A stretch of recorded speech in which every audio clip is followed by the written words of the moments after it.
Okay, game three last night, 116-107. Indiana takes a 2-1 lead in the series.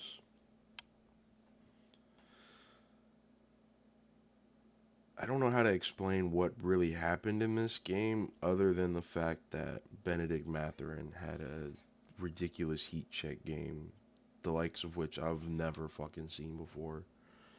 27 points in 22 minutes off the bench for the Pacers. Halliburton 22, 9 rebounds, 11 assists. Siakam 21 as well. For OKC, SGA was not great, only 24 points, 8 boards, 4 assists, didn't shoot very well. He keeps taking these fucking three-pointers, and I don't I don't want to see he's taking three-pointers too early in these games. He's taking three-pointers too early in the shot clocks. Something I've noticed him doing the entire playoffs and probably really all season is when he gets a big switched on to him, he doesn't try to attack the big. He just settles and takes a step back three-pointer, and they pretty much never fucking go in. He was not very good. Holmgren was fucking unreal in the first. I think he had 15 in like the first half. He might have had. I think he had like 10 in the quarter, in the first quarter. He was fucking ridiculous to start this game, and he finished with 20 points, 10 rebounds. You'll live with that. I would. The way he came out, the way he started, I was expecting a little more, but he was very good. Jalen Williams, 26 and 6.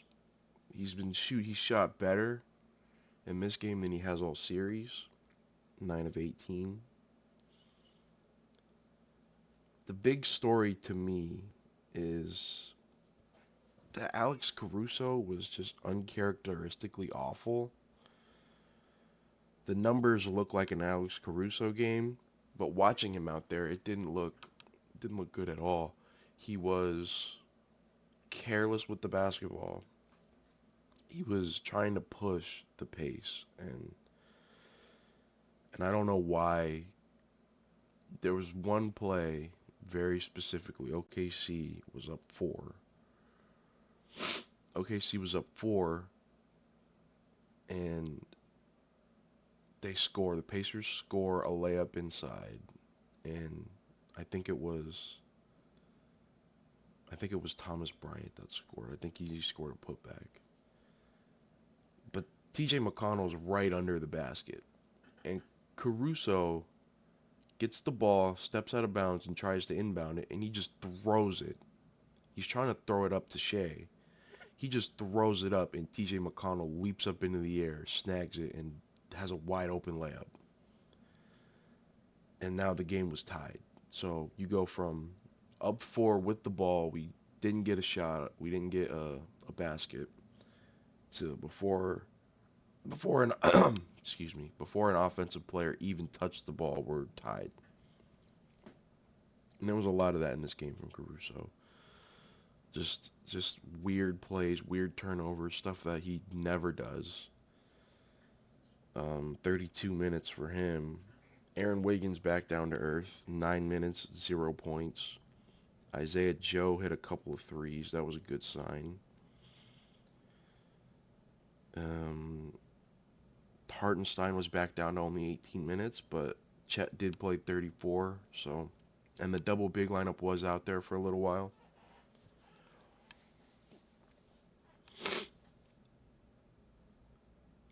I don't know what the thesis of this game is for OKC. I don't know what you take out of this game and say we're good, we'll be fine. Because it's not like the Pacers shot it much better. They shot 51 from the field, 33 from three. OKC was 47 and 45.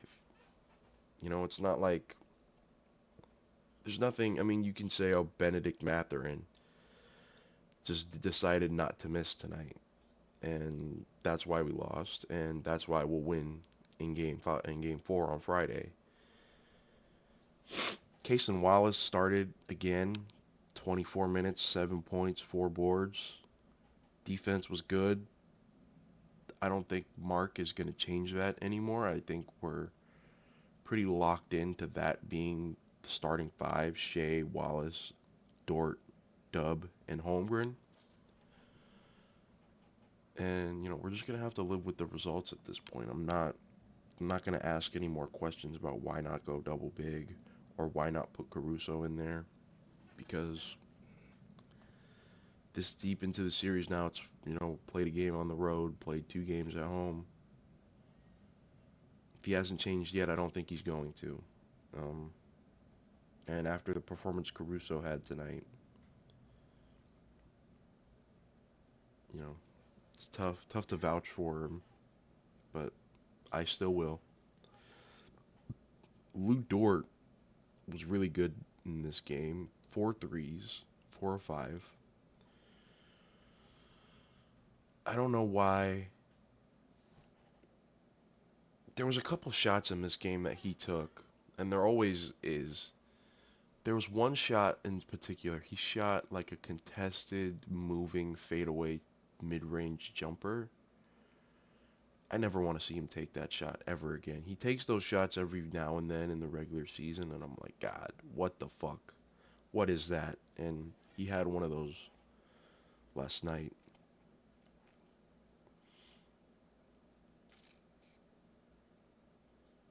Halliburton still hasn't had his scoring outburst game, which scares me.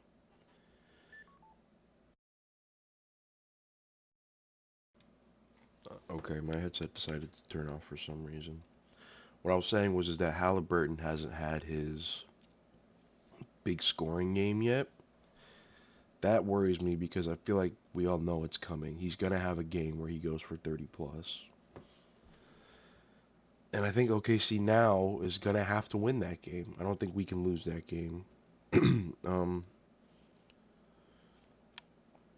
for the for the Pacers, I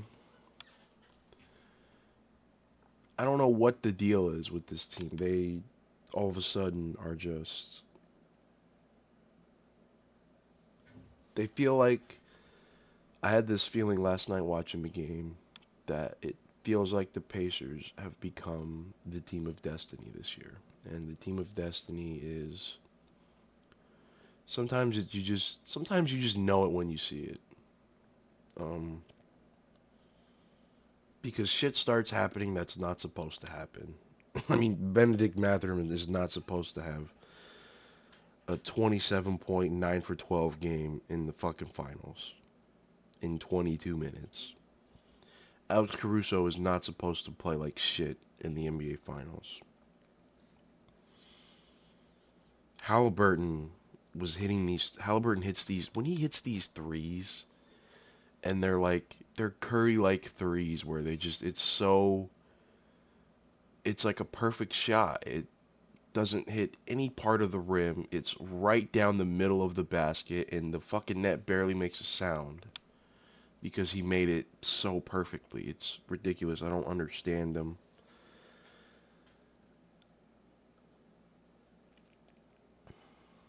The Pacers in this game out-thundered the Thunder.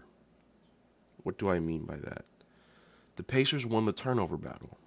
The Thunder turned it over 17 times. The Pacers only 13 times.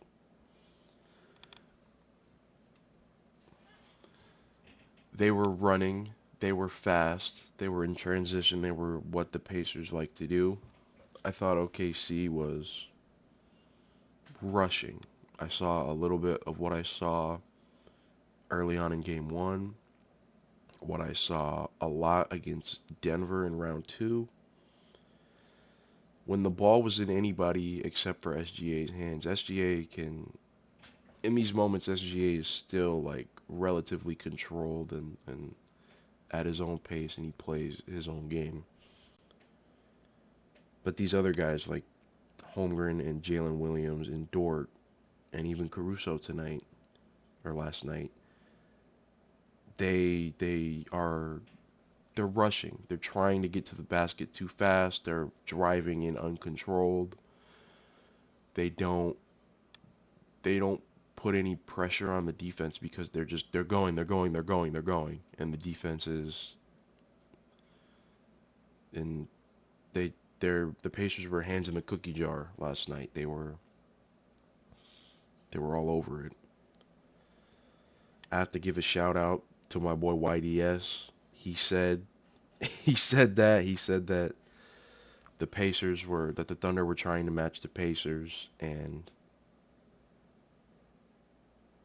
that if the Pacers won, that I had to give him a shout out. So there you go. There you go, YDS.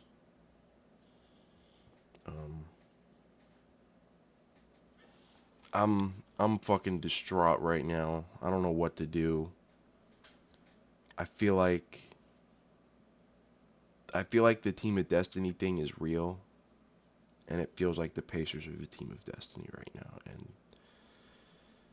when there's a Team of Destiny standing in your way, it takes a fucking lot to beat them. And 24 from Shea is not enough. It's not enough. And another thing I'm worried about for Game 4 is the Dort hitting 4 threes. He's been shooting the ball fucking atrociously on the road in these playoffs. It took him until like Game 4 in Denver to hit a three on the road. It was it was bad, and he got four of them last night. And I don't know how he duplicates that performance offensively. Caruso hit 2 threes.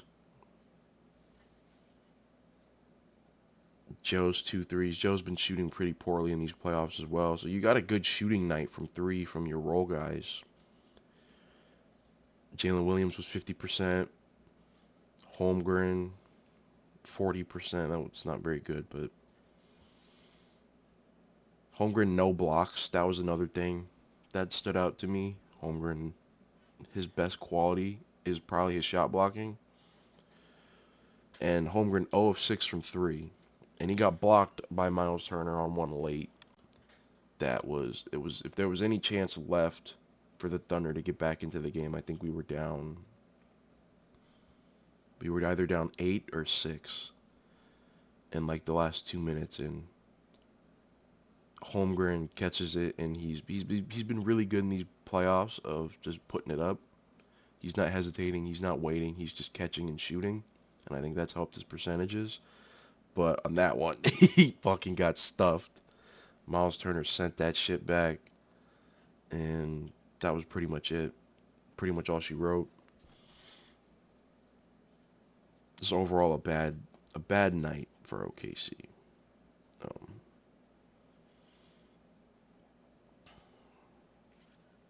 it's tough to lose the Ben Mathurin game. It's really tough. It's really fucking tough to lose a game like that,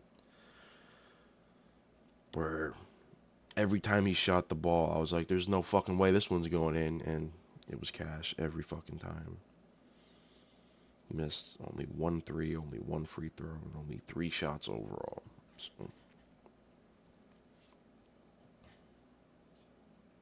adjustment-wise, what more can we do at this point?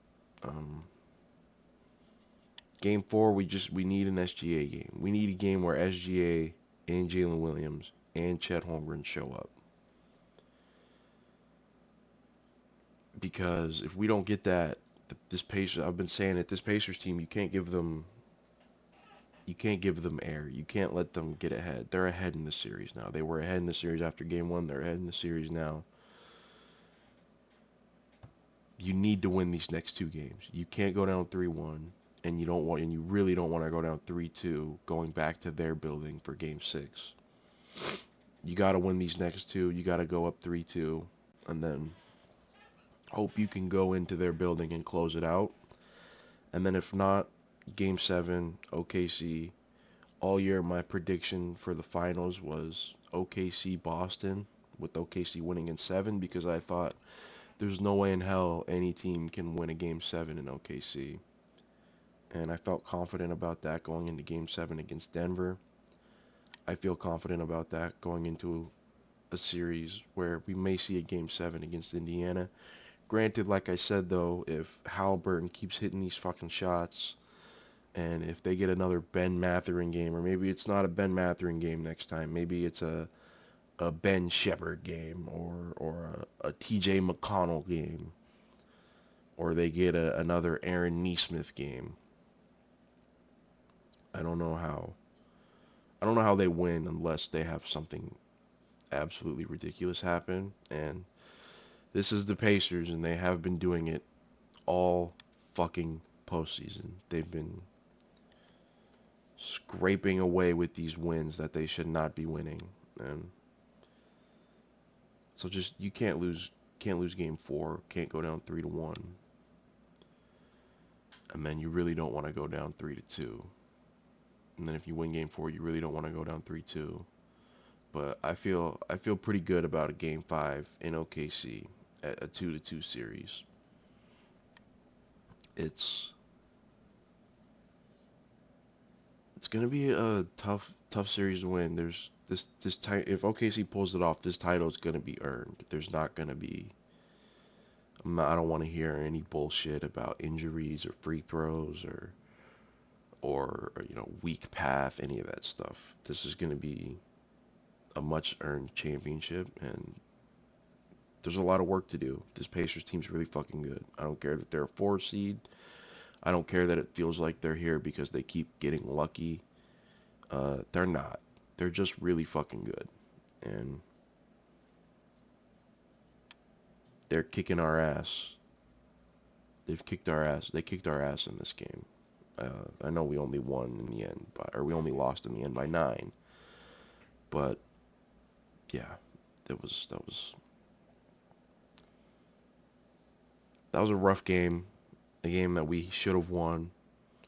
At the end of the third quarter, when Jalen Williams hit that 3 to put us up 5, I think it was 89-84.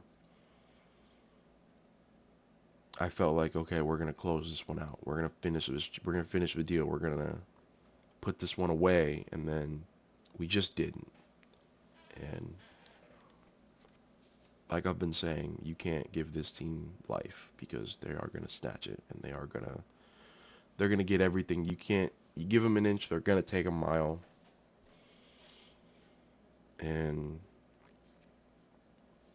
I don't have much to complain about rotation-wise in this game. Maybe more Hardenstein, but beating a dead horse at this point with him. He's been playing about 17, 18, 19 minutes a game for the last 2 series. So that's probably just about where he's at. Shea needs to be better. I think he will be better. If we can just continue this upward trajectory for Chet, if Chet can just stick around where he was in this game, 20 and 10, maybe not 0 for 6 from 3, maybe hit a couple threes, but if it's around 20 and 10, Jalen Williams was 26 tonight, something around there, that's we'll take that. But Shea has to be closer to 30, 32, 36. He's got to be in that range. Can't be 24. And Caruso will be better. He was really bad in that game, but he'll be better. That was kind of like like I said, uncharacteristically.